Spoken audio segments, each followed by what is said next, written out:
These images on my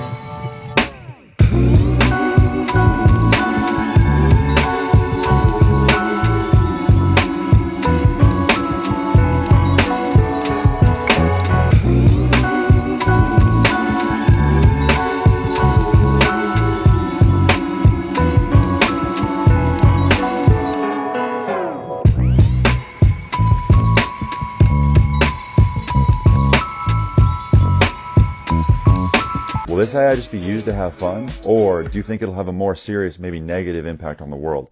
Let me know in the comments below. I'd love to hear what you guys think. Hello, my name is Sarah, and welcome to BBC, or Bitches Be Crying, summary of all the times that I, bitches, cried in Q3 of this year. That would be July through September 2022. Let's begin. The total number of times that I cried this quarter was approximately 43 times. That might sound like a lot, but I promise you it is not. Some quick stats before we get into the rest of the presentation. The longest period of time that I went without crying was approximately 11 days. The topic that induced the most frequent crying were actually TikToks. This is responsible for 15 of the 43 times that I cried. And the topic that induced the most intense level of crying was my now ex-boyfriend, Alex, who's just responsible for 75% of the times that I cried a level 3 cry. You might be wondering, how did I obtain all of this data? I had a Google Doc open on my phone. I had the topics that I thought I would cry about most frequently listed as their own individual categories. I then also had room to elaborate on them, as well as a space for an other and reasons to elaborate on that. And then I had the levels of crying. So level 1 cry would be like misty eyes, maybe a single tear rolling down the face. This is when someone might ask, are you crying? And then that would quickly escalate me to a level 2 cry, which would be very visibly crying, but still able to talk through that interaction in that episode. And then a level 3 crying I would describe as violently sobbing, just vocalizations, gasping for air, really unable to communicate through that. I think that we can all imagine what a level 3 cry looks like. So this is a cumulative cry count over the span of the 3 months. Again, right here, you can see the 11-day span that I didn't cry at all. Again, very proud of myself for that. This is a breakdown of the number of times that I cried by intensity. So we can see that most of my crying was in fact a level 1, which is kind of reassuring. And then level 2 is the blue, and then level 3 is the yellow. Reasons for crying ranked. These are not reasons that are like the most frequent, but these are the reasons that I find to be the most entertaining. So top 5, number 5, Costco muffins. I did have a very emotionally taxing day, and then I arrived at a party, they had Costco muffins, I got emotional. I really don't feel like I need any further explanation other than that. Level 4, my mother sent me $20 in a card. She lives 35 minutes away. She easily could have driven over and handed me a $20 bill, but she really wanted me to have the experience of opening a card and seeing $20, and I appreciate that. Number 3, the second day of internal medicine. I don't feel like that needs much explanation. It was a rough time for me. Number 2, question marks. I didn't know why I was crying at the time. I obviously can't tell you why I was crying now. But to be crying and to not know why I was crying, that just feels very on brand for me. And then number 1, I saw the Minions. They came up on screen while I was at an emotional low point in my life, and that induced a level 3 crying because I hate the Minions. And I find that retrospectively to be very funny. Now, I had a little sub project in this, which was, am I really more emotional on my period? So this is that same chart from earlier, but we have the red chunks, which is when I was actually either on experiencing PMS, which is a 5 days prior to my period, or I was on my period.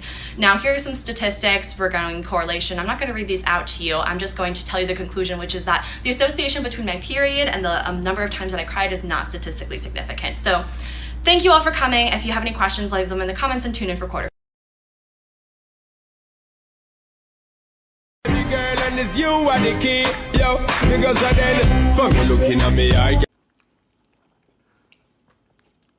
Story, lass. How's your man for turf? But I came away believing that the leadership of the Christian right cruelly manipulates the despair of its followers and poses a danger to our open society. Dr. James Luther Adams, my ethics professor at Harvard Divinity School, told us that when we were his age, he was then close to 80, we would all be fighting the Christian fascists. The warning, given to me more than 3 decades ago, came in a moment Pat Robertson and other radio and tele-evangelists began speaking about a new political religion that would direct its efforts at taking control of all institutions, including mainstream denominations, and finally the government. Its stated goal was to use the United States to create a global Christian empire. It was hard at the time to take such fantastic rhetoric seriously, especially given the buffoonish quality of those who expounded it. But Adams warned us against the blindness caused by intellectual snobbery. The fascists, he said, were not going to return with brown shirts. Their ideological heirs would wrap fascism in the Christian cross and the American flag and hold mass recitations of the Pledge of Allegiance. Adams saw in the Christian right, long before we did, disturbing similarities with the German Christian church, similarities that he said would, in the event of prolonged social instability accompanied by economic decline, see American fascists, under the guise of religion, rise to dismantle the open society. He despaired of liberals who, he said, as in Nazi Germany, mouthed platitudes about dialogue and inclusiveness that made them ineffectual and impotent. Liberals, he said, did not understand the power and allure of evil, nor the cold reality of how the world worked. Like Bonhoeffer, he did not believe that those who would fight effectively in coming times of turmoil, a fight that for him was a fundamental part of the biblical call, would come from the church or the liberal, secular elite. Adams told us to watch closely what the Christian right did to ethnic and religious minorities, as well as those who did not adhere to rigid sexual stereotypes. He watched the Nazis use moral, quote-unquote, values to launch state repression of opponents. Hitler, days after he took power in 1933, imposed a ban on all homosexual and lesbian organizations. He ordered raids on places where homosexuals gathered, culminating with the ransacking of the Institute for Sexual Science in Berlin. Thousands of volumes from the Institute's library were tossed into a bonfire. The assault was cheered by the German churches. Adams said that the GBLTQ community, Muslims, immigrants, and poor people of color would be the first deviants singled out by the Christian right, but we would be the next. I remember thinking his warning was perhaps too apocalyptic.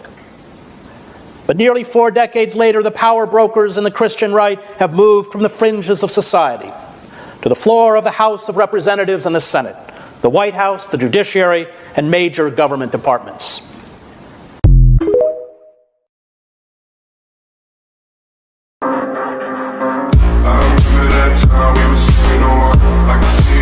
I have never been more offended in my life than being put in a situation where I'm forced to root for Jake Paul. Hey, right on. There's a bus. This isn't an igloo. Yeah, no, we live in houses for sure. How was your flight? It was great, thanks. You want a snack or something? I got some Smarties left over from Halloween. Yeah, I love Smarties, sure. The fuck are these?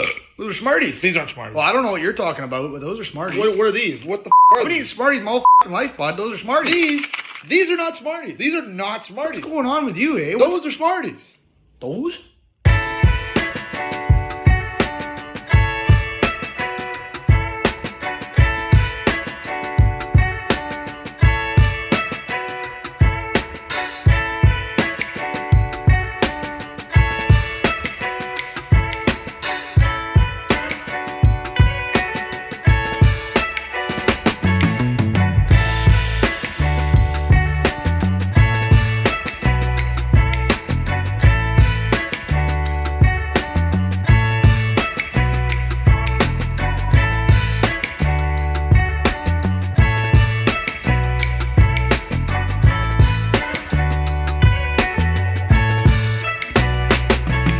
Watch some hockey.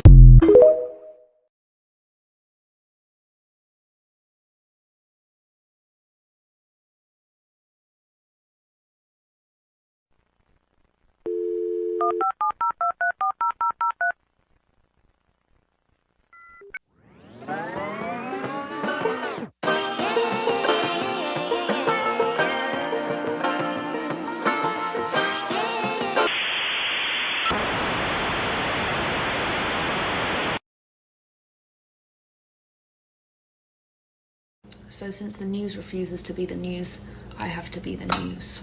This is 20-year-old Ormita Abbasi. She was participating in the demonstrations in Iran, and then on October 18th, she was taken by the IRGC security agents to a hospital where the hospital staff discovered that she'd been arrested 8 days prior. There were signs of repeated and violent rape.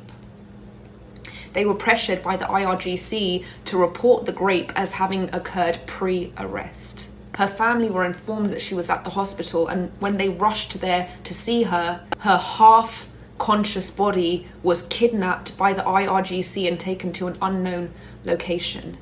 Nobody has heard from her since. This is Hossein Ronaqi. He is a blogger and an activist. He was in the middle of an interview when the IRGC attempted to kidnap him from his home, which he managed to escape, but they threatened that his friends and family would be harmed if he didn't turn himself in to Evin prison. He turned himself into Evin prison, and he was violently beaten outside the prison to the point that he fainted.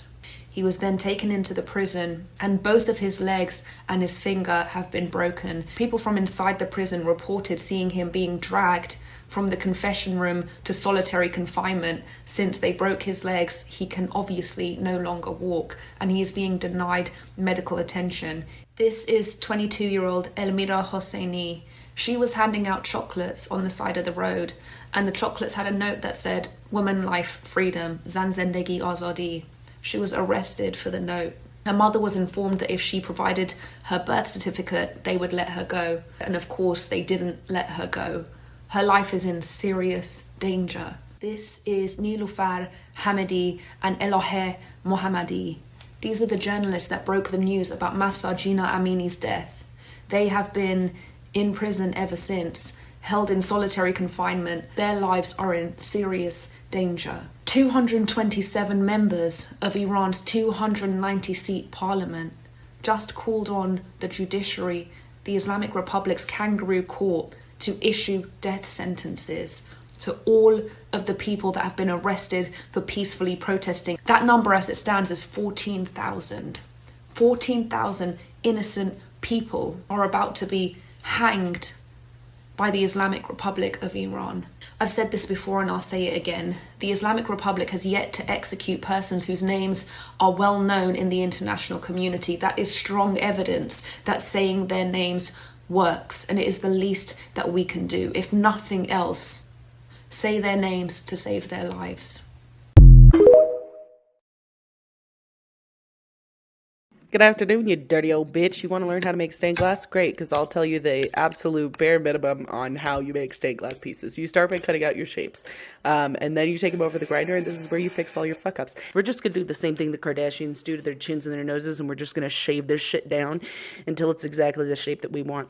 The only thing is that you can't inject more fat into the ass of your glass, so if you take off too much, that's it. You got to make a new piece, or you got to live with that shit. This piece, however, is fucking perfect. So we're going to move on to the next step, which is to coat all the edges with copper tape. The copper tape is what lays all of the structure and foundation for the pieces. It is what the solder attaches to. It is what the glass attaches to. The solder and the glass, they don't like each other. They don't want to be next to each other. The glass is like your homophobic uncle, and the solder is like your gay cousin, and the copper tape is like your Aunt Lisa's Thanksgiving dinner.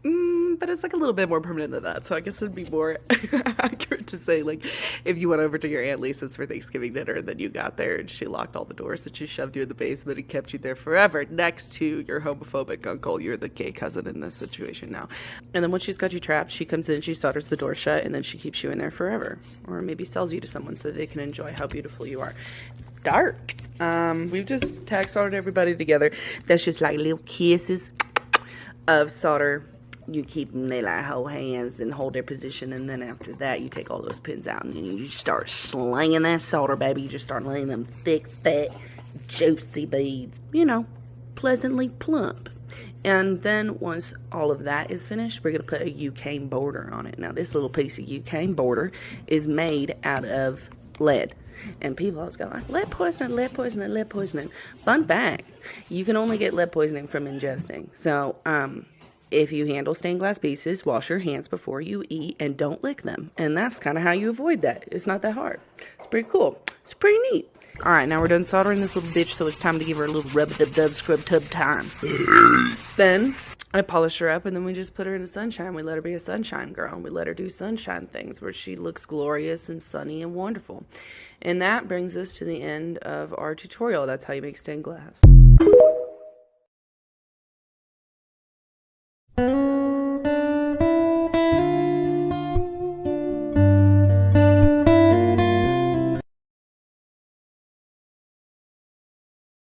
You give your daughter honey buns in the morning? Is that body positivity? Just be fat? Body Just be fat? positivity is not about that. Body positivity is loving yourself where you are in life. And what you do not like about yourself, you No, take it's the not. steps Okay, to no, it's work not. on Well, I'm it. gonna cut this real quick because ain't. what I want y'all to know, and I want everyone at home to know this as well, no woman should ever have to debate a man over her body. So what we're gonna do is we're gonna cut this conversation right now. Thank you. So I want every woman at home to understand this. There will be men in your life that are ignorant, that want to tell you that who you are is not enough. And let myself, let Chantel, and let my family here in the audience be the first to tell you your body is perfectly designed as is. You keep loving who you are, and if you can't find that love in yourself, there are people like us that want to reach out to you and send you that love.